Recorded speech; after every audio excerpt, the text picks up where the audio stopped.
Hey, and welcome to week 9. Sorry for the late drop. Just one of those weeks and the real job. But we are getting it off here today. We got a few clips to show you. Remember, we are winding down our weekly reviews. We'll have one this week, we'll have one next week, and then we're going to roll into topic videos so that while we have crews in the playoffs being evaluated, we'll have topic videos. We may drop one next week for some back judge stuff or crew of 7 stuff. Well, in preparation of going into Cruiser 7s for evaluation.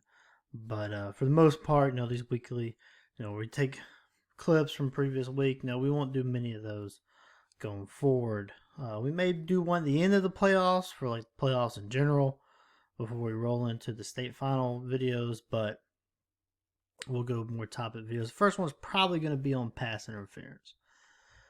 But that's not for the coming weeks. Let's look at this week, and we roll into, and this is something. This first play, we're gonna look at a mechanic that you can use. It's crew of 6, crew of 7 that can help you. We talk about it in the mechanics camps, and that is when you have a sideline catch in between a wing and a deep. Remember, we are no longer going with the old adage of. If he's facing you, you got the catch. If his back's to you, you got the feet. We're not doing that anymore. So what we're going to look at now is we make it very simple. The first thing we're going to look at, and this is both officials, wing and deep. The first thing we're going to look at is we're going to look at the feet. Because if the feet are out, then it doesn't matter if there's a catch or not. So the first thing we're going to do is we're going to look at the feet. And if the wing sees the feet are out, he can go ahead and kill it. Or go ahead and signal incomplete. If the deep sees the feet are out, he can go ahead and signal incomplete too. If you see something that tells you it's incomplete, you do not have to wait on the other official. Go ahead and signal it. So if you get the wing and the deep, they're both looking at the feet. If either one of them sees a toe on the line or something like that, then we're going to go ahead and we're going to signal incomplete. We don't even need to see if the pass is completed. So we look at the feet. Okay, we both see now the feet are good. The feet are in. If that's the case, if both the wing and the deep say, okay, the feet are in. Now we're going to look up and we're going to look and see what is happening with this catch. If the feet are in, he has it firmly. He has possession. Then now we just need to follow it all the way to the ground. If he is bobbling it. And while he is bobbling it, toe goes out, or if toe, foot, or anything goes out of bounds, then we have an incomplete pass. He has to have possession of the ball while his feet are in bounds. All right. So if feet are in bounds, they're good right now. But then you see, okay, the feet are good. You look up and you see he's bobbling it. And while he's bobbling it, you take a peek back down. You see a foot come out of bounds. Then we have an incomplete pass. So feet are good. He's got it. He's secured it. Now, if he's already falling, then he's going to have to survive the ground. Remember, we have that is on the GHSA website for officiating or football officiating training. We have that document on a catch. You have to survive the ground. We believe the rule backs us up on that. So if he is falling, he has to basically stand up and hand you the ball. That's essentially what it is. He has to control that all the way to the ground. And again, we have both the wing and the deep are looking in on this. And again, wing, deep, if you see something that indicates to you have an incomplete pass, go ahead and signal incomplete pass. Do not wait on the other official. If you see the ball hit the ground or you see him bobbling it when a foot comes down out of bounds, go ahead, incomplete pass, and so forth. But if you have a completed catch, you have his feet in, he's got possession, he's got control, hits the ground, he maintains that possession and control, then you make some eye contact with your partner. You can give a nod or whatever, give a nod, and we're going to go a complete pass. One thing you can do, to give yourself some time, you can go ahead and kill the clock. Because the clock's going to have to stop anyway. Make a complete pass, the clock is stopped. If completed pass out of bounds, the clock is stopped anyway. So one thing we can do is we can go ahead and give a stop the clock signal. Look at your partner, give a nod, something like that, then okay, we got a complete pass. We're going to go for it. If you're unsure, just kind of look at your partner. Don't give a nod. Just kind of look at them.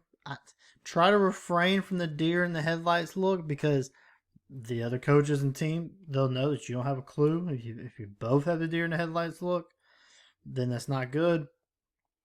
So if you both have that look where you just don't know, well, when in doubt, is an incomplete pass. I mean, I hate to say it, but if you have doubt, it is an incomplete pass.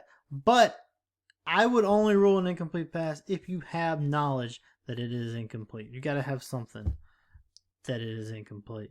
So, but it's pretty simple. If you have the feet in, he has possession control all the way to the ground, then it's a catch. There's nothing we can do to overrule that. So if we're going to rule incomplete, make sure you see something to indicate to you incomplete pass. I would say crew of 7, kind of the same thing. If you're the back judge, you're looking in from the middle. If you see the ball hit the ground, go ahead and signal incomplete. If you see it for sure hit the ground, then that's how you can help on that, because that is information that others may not have. Same thing with the umpire. If you see the ball hit the ground, you have visual knowledge that ball hit the ground, you can help out on this as well.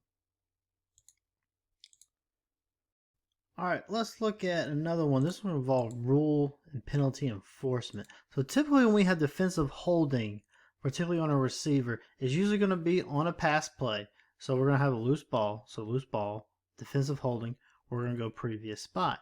In this situation, we're going to have defensive holding. And you're not going to see the defensive holding, just take our word for it.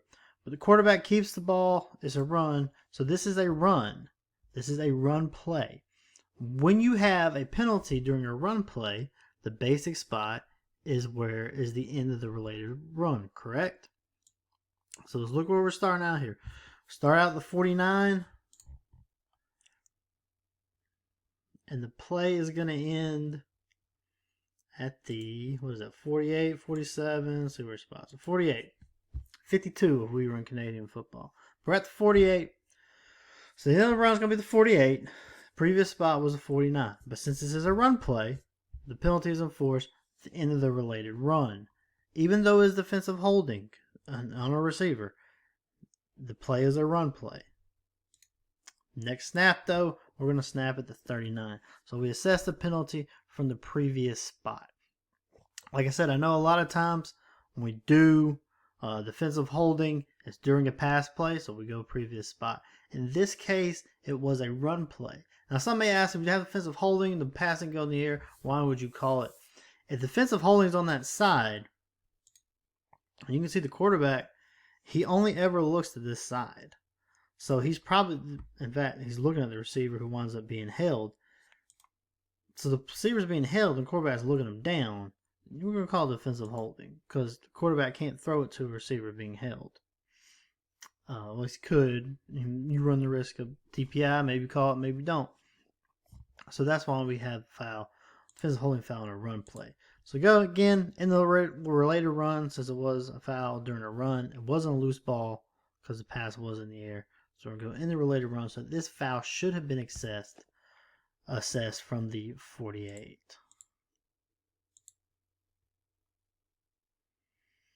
While we're talking about defensive holding, and this is a tough one in a crew of 6. The crew of 7, this is easy. Back judge is going to pick this up. Crew of 6, this gets a little bit harder, especially since you do have threats on these outside receivers. So outside receivers, this will be the side judge. Line judge will peek in and get this one. And they're both kind of threatened. Well, in reality, so this isn't much of a threat. So hopefully your side judge would peek in here and get this, since you do have kind of a threat. If that's the case, line judge, maybe you want to peek down here. I'm inclined to say umpire should get it since it's right in front of them, but the umpire does have responsibilities here. Center guard center.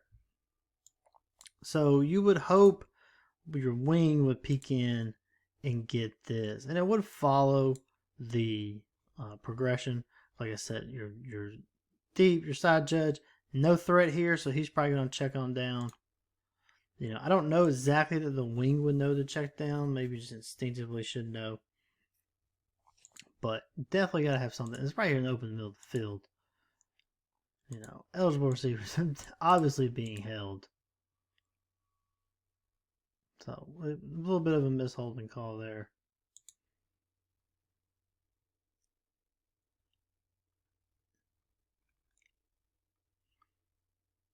Here is another. Speed it up here. Right there. Now this one would just be DPI. These balls in the air. You go ahead and chunk that one. You could probably go either way. I would stiff them. Go with DPI. It kind of happens while the ball's still in the hand. It's close enough to be in the air though. That you just got that you can go with DPI. Again, guys, and we're gonna do a deeper video in a week or two on pass interference. But you ask yourself, is the receiver, or is the defender trying to keep the ball from getting to the receiver from getting to the ball? This defender has no idea where the ball is. He's just gonna chuck this guy. So this has got to be a DPI. Category in that would be, see, whatever our category is in, you got P-Chang. So you got, what is it, playing through the back, cut off, hook and turn, arm bar, not playing the ball, and G is grabbing. So this will be not playing the ball, obviously. So he's just going to chuck him. No idea where the ball is. So that's one we got to get. On the other side of that, though, we do have a good no call on DPI here. Now this one again, yeah, he's not playing the ball. He doesn't know where the ball is. But he does not make any significant contact. Reverse that for the other one we just saw where he shoves him basically off his route. This one, yeah, he's not playing the ball, but there's no significant contact that would take him off his game. Good mechanics here by the deep. Staying on the goal line. This is a situation where we wouldn't need, you're not going to have a play on the end line, so we don't need to get to the end line. Just stay on the goal line here. Keep your eyes stationary. Good job. Again, good no call. You can't put this in the category. Yeah, he's not playing the ball, but there's no significant contact. There's no interference. Not really interfering with a receiver's ability to catch this ball. We don't have face guarding anymore, so that's off the table. So just a good no call. Alright, that is it for this week. Again, sorry for the late drop. And it probably is a little shorter video, but like I said, real job kind of gets in the way sometimes. But good luck this week. We look forward to seeing you next week. Remember, like and subscribe. Like this video, subscribe to this. If you don't like this video, other button works too.